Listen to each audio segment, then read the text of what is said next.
you very much, Kimberly, and welcome to everyone joining us on our YouTube channel. This is actually the first time we are streaming live on our YouTube. We normally stream on our Facebook, but we had some technical difficulties, so I want to apologize to our viewers over at Facebook. Good morning, everyone. It is Friday, August 14. My name is Colleen Douglas. I'm the Director of Marketing and Communications right here at the Edna College of the Visual and Performing Arts. We remain the first. We might not be the only anymore, but I dare say that we are the best of this kind in the English-speaking Caribbean. We big up all those who are following suit and opening similar organizations, but Edna College remains the choice for the visual and performing arts if you want to study in the Caribbean. We have our Creative Conversation series, which is usually not a virtual series, but like everyone else in the world, due to the COVID-19 pandemic, we've shifted online for the moment. We have been getting a good audience, and so we may continue this online. But for the time being, this is our new normal. This morning, we have a very special guest in our Masterclass series. Lecturer in the School of Visual Arts, Camille Chedda, is here with us, who will be demonstrating a very simple technique in her world, that is, not in mine. In my world, it's a very difficult technique. We also want to welcome Amelia Wellington-Watt, who is a lecturer over in the School of Dance. Not a lecturer, she's a member of staff in the School of Dance. She is our sign language interpreter. And so we want to ensure that we engage all our community. We have deaf students here at the college, and we wanted to be sure that they're included. So as much as possible, we'll be doing this and ensuring that there is an interpreter whenever we have these types of engagement. Welcome, Camille, and thanks very much for your time to do an earlier video, and your time for this morning. Thank you as well, Amelia. I know she's not able to respond because she's interpreting, but she may not. I want to say thanks also to our production team, Kimberly Hyatt, who had a panic, but she is well and have us up. Robert, Eric, Ken, Mackenzie, and Stacy and Louis from the marketing department. Thanks so much, guys. Camille, I want to start by kind of locating you in Jamaica. Which part of the island are you from? I was born in Manchester, but grew up my entire life in St. Elizabeth, Santa Cruz, St. Elizabeth. Oh, really? So which high school did you go to? I went to Hampton School. Oh, you're one of those. For those non-Jamaicans who are watching, Hampton, they say I go to the Hampton. It's one of the stush girls' schools in Jamaica, way up in the bush in St. Elizabeth. Malvern, it is in Malvern. Yeah. Very cold. Often when you're driving up there, it's full of fog. But somehow Hamptonians do very well. I think I should send my last child there is to get some of that Hamptonian spirit. So yes. Did you discover visual arts at Hampton? Actually, I think it kind of started from a lot earlier. I used to watch my sister do drawings, my older sister, and I would try to copy her techniques and her style, and I didn't succeed, but I kept trying very hard to catch up to her level, and that's where it started. And then going into prep school and high school, it became I guess a kind of part of my identity because I was a class artist and so on. So it just kind of became almost obvious that this was where I was going to go. Oh, awesome. You mentioned a sister. Is it that your sister is an artist? No, she stopped. She stopped at an early age in her involvement in doing drawings and so on. I mean, I think she might still dabble, but she didn't pursue art necessarily. Speaking about pursuing art, one of the things that we are faced with a lot when we're recruiting is a student will say, I really love the arts, but my parents won't pay for it. Did you have that experience? I know you're a graduate of the college, but what was that like for you, making the decision to enter the arts world? Were you supported by your family? Yeah, thankfully, yes, everyone was very supportive of me doing art. In fact, it was my mother who almost introduced the idea to me. She said, you know, there's an art school in Kingston that we can go and check out. Like, I think this was probably, maybe I was in fifth form at high school. And she was like, you know, we can go and explore that as an option. And I said, really? I didn't know I could, you know, study art. And so we went to Edna Manley and, you know, asked questions. How do we get in? What do I need? And so, yeah, everybody in my family was really supportive. And I think it was when I was at Edna Manley that I realized how lucky I was, because I knew a lot of other students who had issues with their parents telling them, no, you can't do art, or if you do art, you have to do a certain type of art that will seem to have this financial aspect behind it, that they will be more comfortable than if they did something like painting. Because I was about to ask you why painting, but it's interesting that in these times, we are now feeling the impact of art on the world. I find that a lot of individuals have found solace in art. Whether or not you're an artist, we are all drawn to art now, whether it's music, whether it's theater, whether it's visual arts. We somehow find solace in these times when you are a little bit isolated and not doing what we are accustomed to. What purpose do you think you serve in this world as an artist? Yeah, so to add on to what you said, I think as an artist, using art to communicate, because it is a tool of communication, but also provide a kind of space for people to meditate on a particular issue. So whether it is dealing with isolation, you know, you can look at a lot of artists who deal with topics of isolation or sickness, and so you kind of find within all the arts, even, yeah, as you said, like, you know, poetry, theater, all of these things, you can find a space that you can really reflect on everything that's happening around you. And, you know, it helps you with anxiety and things like that. But also, I think for me, art is almost like sociology. And I think growing up, I was really interested in studying society and, you know, social studies and that kind of thing. And I think art is like that we can use the language while we're looking at what's happening around us through a magnifying glass, really, and find answers, you know, find answers to things that we are questioning for ourselves. Can be about identity, it can be about just, you know, general social issues that we have around us. So what was your major here at Edna? I did painting. And that was for undergrad. Did you do any further studies after your undergrad years? Yes, I think 3 years later I did master's. Yeah, it was 3 years later. I did a master's in painting as well at the University of Massachusetts, Dartmouth. Okay, what was it like? I was speaking to a student the other day for some scholarship interviews, and something she said that struck me. She said, I didn't want to study theater anywhere else but the Caribbean. She thought that it was important that she studied right here.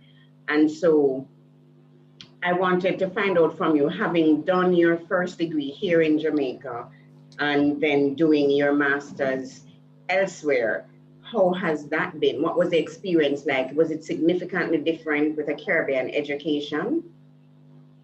Yes, I actually felt more than prepared, actually, when I went off to do my master's. I think Edna Manley, in general, it gives you a really solid foundation into so many aspects, not even just visual art, but just studying culture and studying philosophy and studying psychology and things like that. So when I went off to do my master's, I felt like I was almost ahead. But I guess the difference with studying, or actually, well, having the two experiences, being in Jamaica and then being in the US, was really good because everything I learned at Enamanle, all the art history I studied, I could see the actual objects in the US, in the museums, in galleries and things like that. So that alone was a huge education for me to just go to the Met, go to MoMA, go to Chelsea Gallery, seeing contemporary artists making work, hearing discussions right there with artists who I've seen in books, and so I think that would probably be the difference. So I actually do encourage having a solid foundation in your territory, your Caribbean, but also going out and exploring into other worlds. Really, it doesn't even have to be the US. It can be the UK, it can be China, it can be anywhere else, but just so that you start to get a world view of your own self, really, because you start to see how you fit into everything that you've studied in your home. Okay. What's your favorite, I don't know what you call it, if it's medium or material to use for your own work? I kind of dabble in a lot of things. I will work a lot with charcoal on paper, which is more traditional, as well as acrylic on canvas. But I also do a lot of paintings with acrylic on plastic bags, which is what I left, or what I focused on when I was at Edna Manley, doing paintings on plastic bags, actually mixed media on plastic bags or plastic sheets, as well as I will work with installations, so working with objects in a space. Also, I did video as well, and so kind of doing a lot of different aspects of art. Are you working on anything now? Yes, I think, well, during the lockdown, I was able to do some work, some of my own works. So I've been working on some charcoal drawings, and reworking some series that I had started back in 2011 and 2014.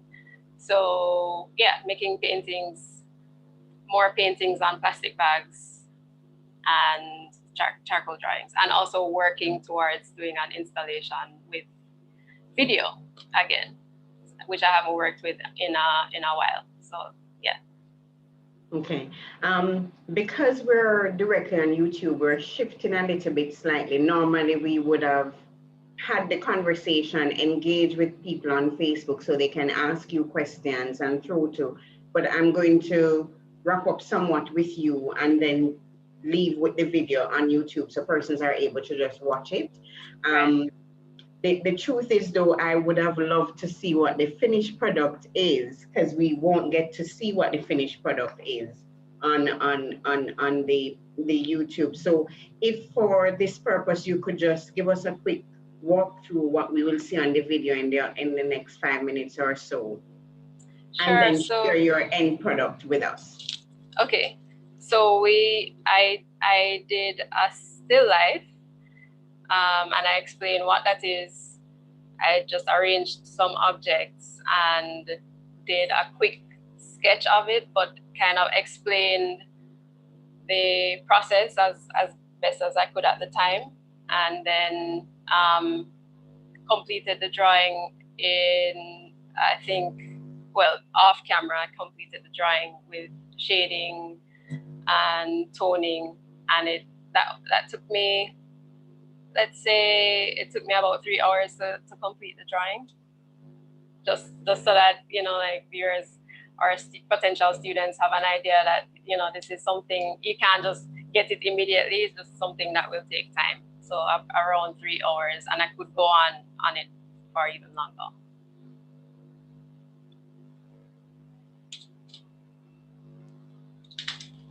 You're muted. Sorry, I'm muted. Yeah. I saw the start of the, well, I've watched the video, but I would love to, first of all, I couldn't, no matter how much instructions you would give me, I'm just not so skilled. But I would love if you share with the audience what the piece is. Okay. So, right. So it's just a still life. Hopefully you can see it's I see it's shining. Sorry.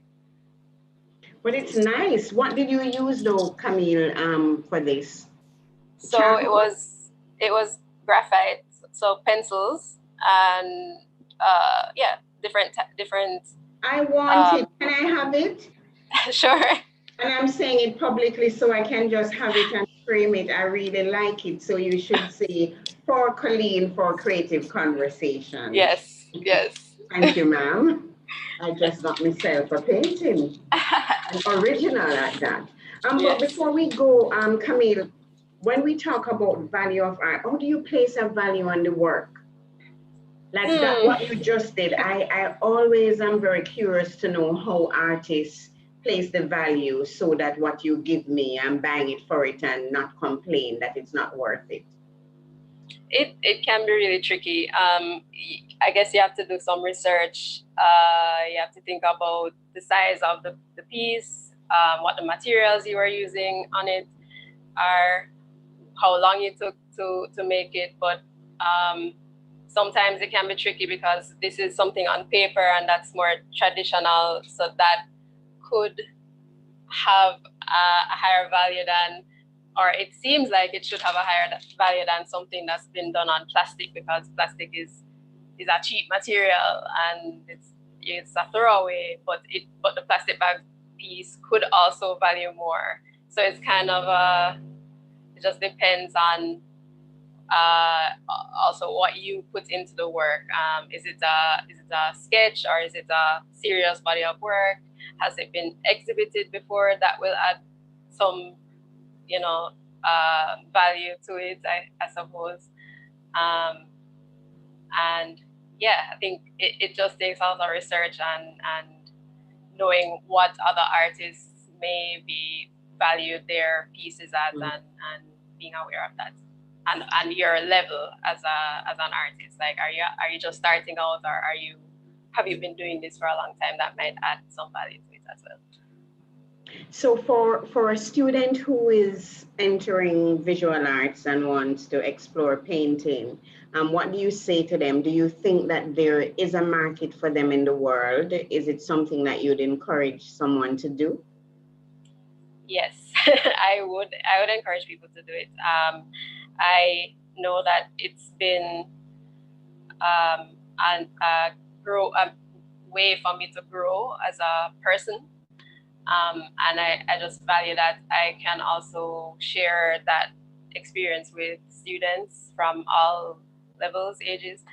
And yes, when you really start to get into it and you exhibit your work, that's really fulfilling. And if your family doesn't want you to do it, well, I suppose they would also be helping you financially. But if you are able to do it, just take it seriously, because it's a serious endeavor. And once you get to a point where you start exhibiting, you really start to feel good that you went through and you committed to something that might otherwise not be the best career choice from some points of view. Okay. What's next for you? So, well, we have school.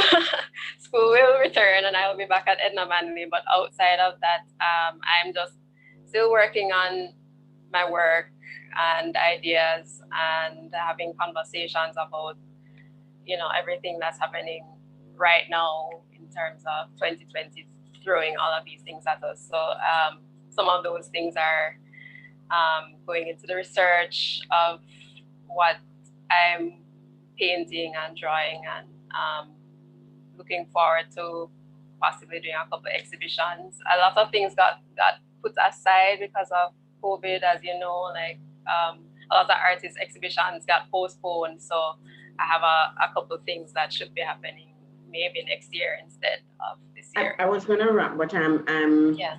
urged to ask you Yeah. about with the COVID-19, and we're shifting a lot online. Sometimes I'm not sure how honest we are about how we truly feel. There's something about going to an exhibition, an opening, and seeing all of these people and being able to touch when you're allowed to touch work, and just to get a sense of the engagement, artists and work. Do you think that this online, these virtual exhibitions and so will work for artists? I think in some cases, well, I generally prefer to be in a gallery, seeing our work. That was one of the things that gave me my education even more life, was just going to galleries. Even here in Kingston, when I was a student at Edna Manley, going to Mutual Gallery across the street, and you meet artists, you have conversations. Sorry for the noise. You have conversations that you can't necessarily have when you're just looking at something on the screen.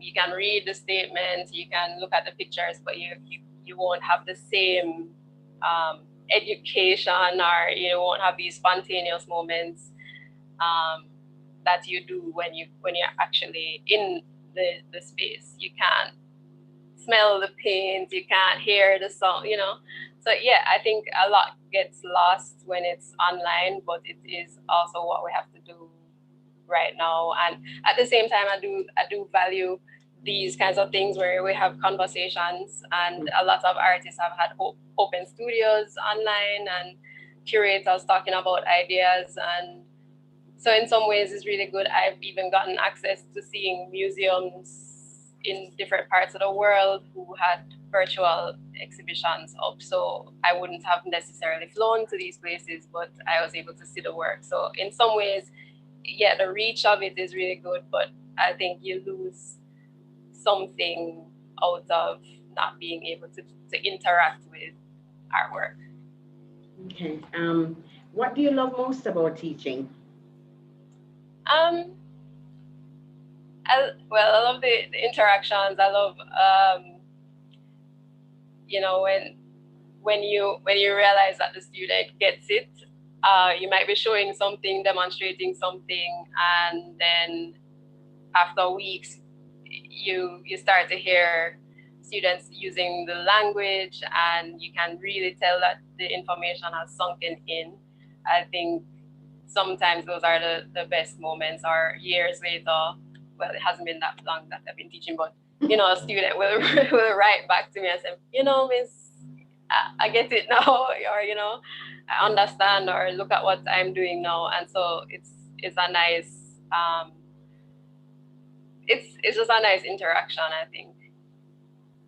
Thank you, Camille. It has been a pleasure. I must admit that this is an opportunity for even me to know my colleagues better, in as much as we may all get along and we chat when we stumble upon each other. We really don't know each other.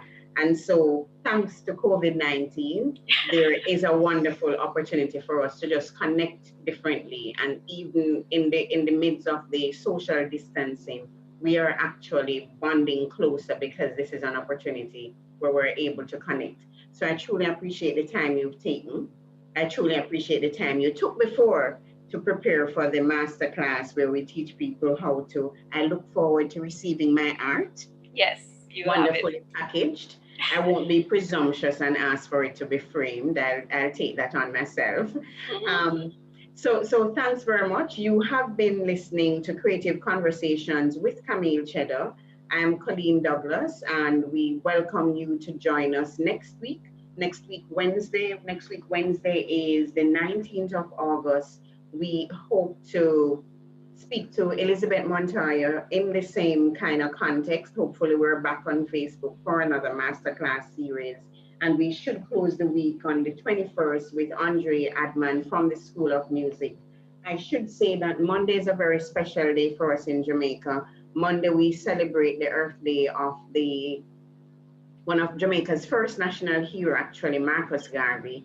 And I'd love to engage some of our students within that context on Monday. So we're going to see if we can fix our technical difficulties so that we can have an engagement specifically about Garvey's teaching and how, as young artists, they apply some of his teachings to their practice. So thank you so much for sharing with us. Thank you so much, Camille.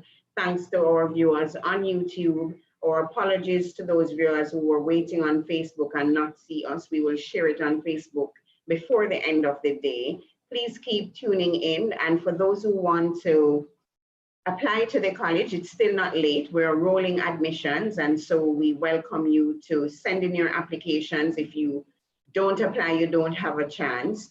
Send in your applications. For those students who are in the performing arts, which that is dance, music, or drama, we encourage you to prepare your audition tapes.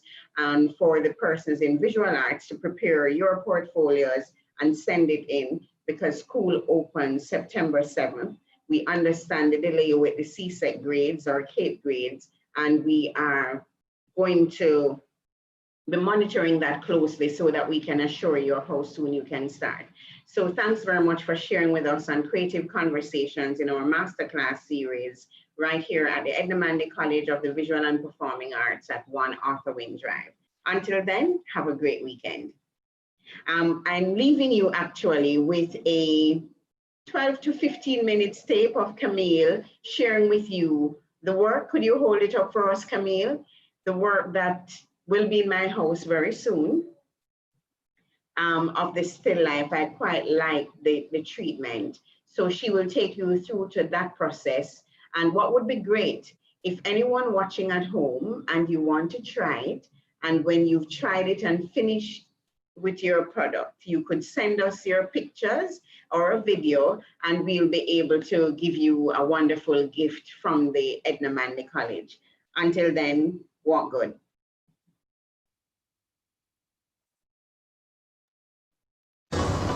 Today, I'm going to be doing a quick demonstration of a still life. A still life is an arrangement of objects in a space, and typically it's done through the medium of painting and drawing, as well as photography. But it's also been portrayed using sculpture, using clay, using textiles.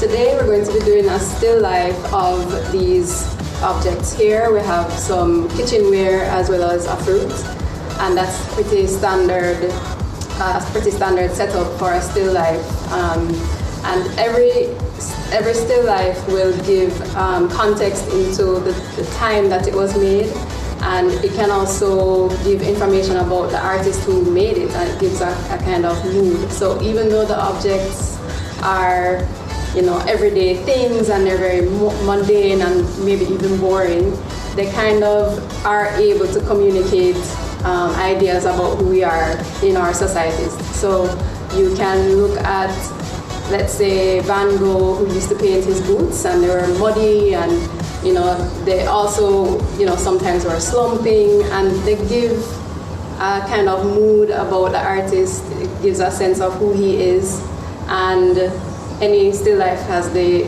you know, ability to convey that. So how do we start the still life? First, you need to look at the objects very carefully and look at your space. You want to ensure that you decide what orientation your paper is going to have. So should it be on a vertical, which is portrait, or should it be landscape, which is more horizontal? And I'm looking at the objects and also the shadows, and everything kind of sweeps in a more horizontal trajectory for me, because I'm only focusing right here on this part, not looking at the rest of the space. I'm only looking at the objects and the shadows that they're giving. And based on that, I am going to work with a horizontal setting. So I can see that the bowl, for instance, could be right here. The glass can be more on a vertical right here. The fruit can be here. and the shadows will have enough space to meet the end of my paper. So I have my tools here. I have a range of pencils, and I have my paper, I have an eraser, and a sharpener. And I'm going to do my first marks, which I'm going to start with the bowl on my left.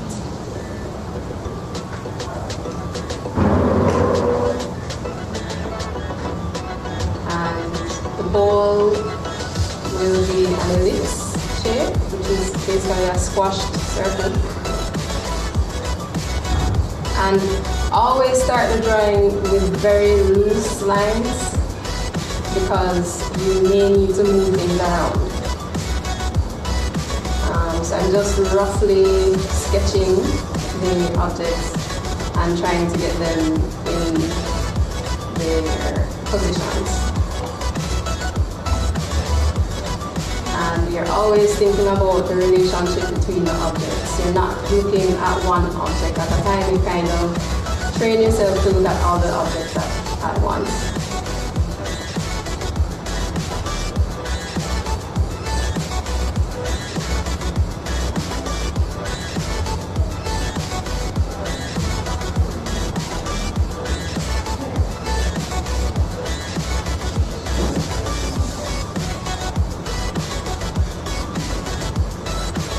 You always have to keep looking at the objects.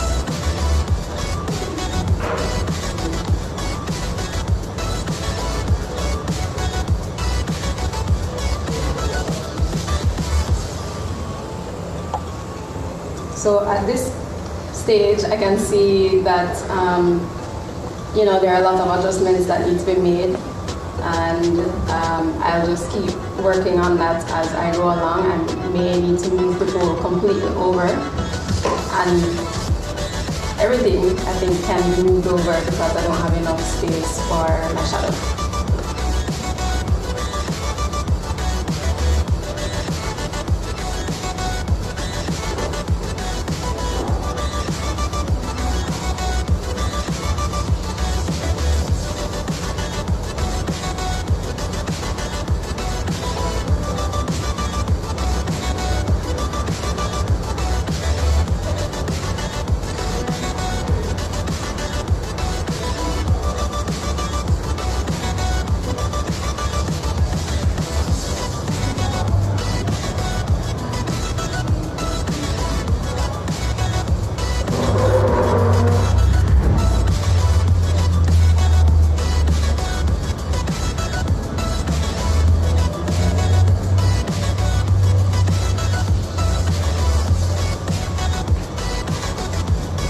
Now I have a better sense of where things are. I can just lightly erase the errors.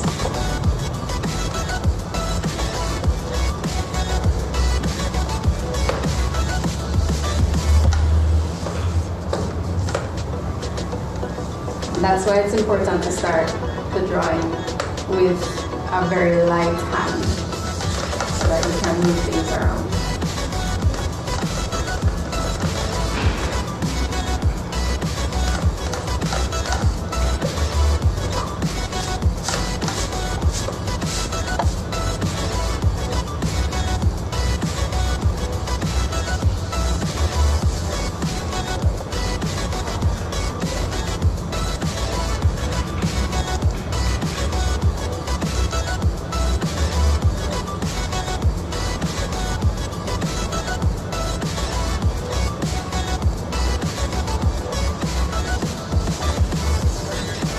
Paying attention to where the shadows go.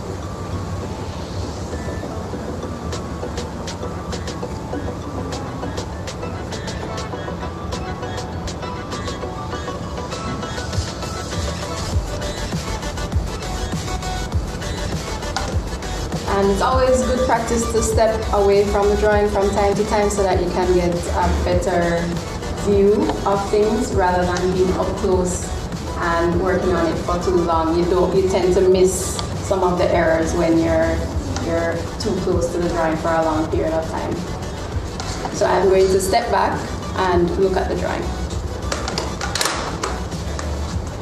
In terms of shading, what you should be looking for before you even start that is look at the characteristics of each object. So I have a glass, I have a bowl, and I have that fruit, and all the textures in each of those things is completely different.